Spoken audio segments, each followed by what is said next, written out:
Hey everybody, thanks for joining me, Dr. Ross Marcogiani, with another great talk at Turnpike Health and Wellness Center.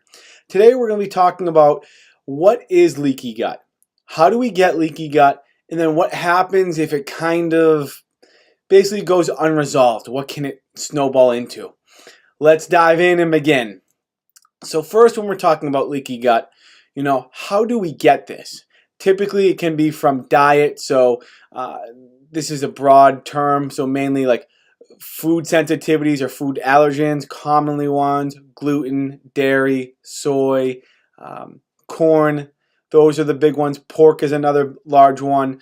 These allergens or sensitivities can alter the gut lining or the gut microbiota.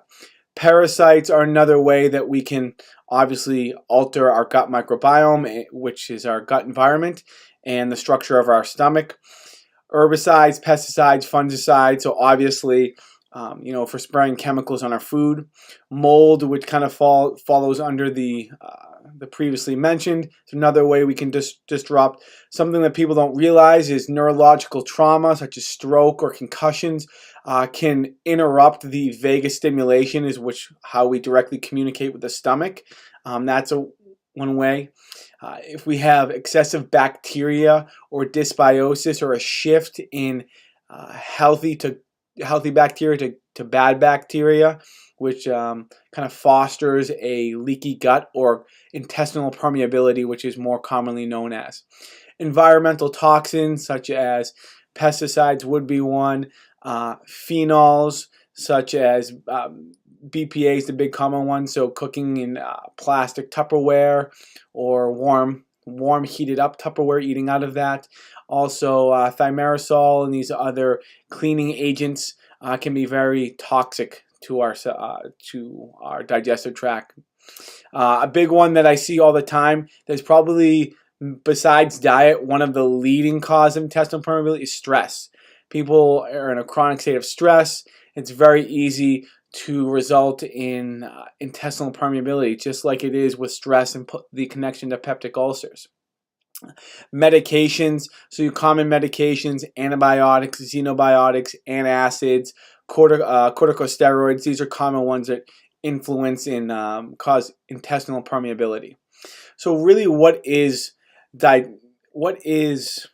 leaky gut? So think of it as like a sunburn internally. So every time you're poked and you're touched, it's hot, it just doesn't feel good, it's irritated, and that's basically what's going on in the inside. And then just like with a sunburn, after you heal a little bit, it's still red, it's still inflamed, right? But you still don't notice the hot sensation. That's kind of the same thing that happens with our digestive tract. We have these hot, fiery inside that at first we notice the initial symptoms, and after a while the symptoms go away, but we still have that fiery red internal lining that still needs to heal. So that's kind of a good analogy to compare it to. And really, what is our digestive tract? So think of it as like a sponge. In the picture here, you have the top layer, which is kind of like your microvilli, which I'll explain in just a second. And then you have the underneath here, which is what holds the water. It has some holes that allow some water through, but it's supposed to hold in or not let water pass through, but only small amounts of water to pass through. And that's kind of similar to what our digestive tract lining is. And so we'll dive real quick into some of the details of leaky gut. So really what's going on is we have these previous symptoms that I just talked about: the diet, the medications, the neurological dysfunction, the gut bacteria, viruses, pathogens, and they basically deteriorate or break up what's called a tight junction. Any passage or very minimal passage for foods that are broken down to its smallest constituent. And so basically, it should be letting small foods get through, and it has something called a brush border, which is a larger term for an individual microvilli, which are little finger-like projections, which we're seeing. And these microvilli help to break down, absorb, and assimilate some of the nutrients, as well as release enzymes, and they help to release basically enzymatic fat structures or micelize the fat so that it can break down to small particles and allow it to absorb into the bloodstream. So that's kind of the important thing here to notice, is that when these foods or pathogens, whatever it may be, come in, they break the tight junctions, keep the wall up, so to speak, and we allow larger pathogens or larger molecules to invade the bloodstream. So basically what happens here is the immune system now is being upregulated because it's seeing these things in our bloodstream that shouldn't be here. And it's saying we need to kill this, we don't recognize it. And as we continue to do this chronically, we constantly are putting in foreign invaders in our bloodstream, and we're upregulating and causing the immune system to be constantly working or constantly on guard. And as this trends, we can start to shift to autoimmunity because we have something called molecular mimicry, where the immune system doesn't care if a thyroid tissue looks like a piece of spinach tissue or spinach particle.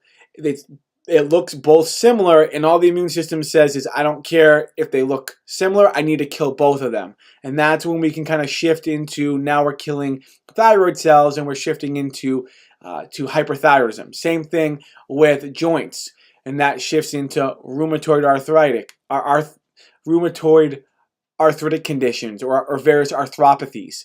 Or with the skin, it's attacking your skin and turns into scleroderma or lupus or some type of other skin condition that can cause a lot of annoyance when it can be handled by repairing your digestive tract. And then we can look at these markers through like secretory IgA in your GALT, which is the gastric associated lymphoid tissue. And these are all aspects that start to become downregulated when we're introduced or influenced in a chronic intestinal permeability condition, which shifts into the autoimmunity. I hope you enjoyed this quick little tidbit on leaky gut and what it pertains to. If you want to learn more, I have a little bit longer of a video that dives into this in a little bit more detail. If you're someone who's struggling with leaky gut, please don't hesitate to reach out to me. And if there's anyone that would like to share this little tidbit of information, please share this information, get this out into the people's hands that want to learn and may be struggling with this, and give them knowledge and give them the power to take control of their health. Thank you for your time and have a wonderful day.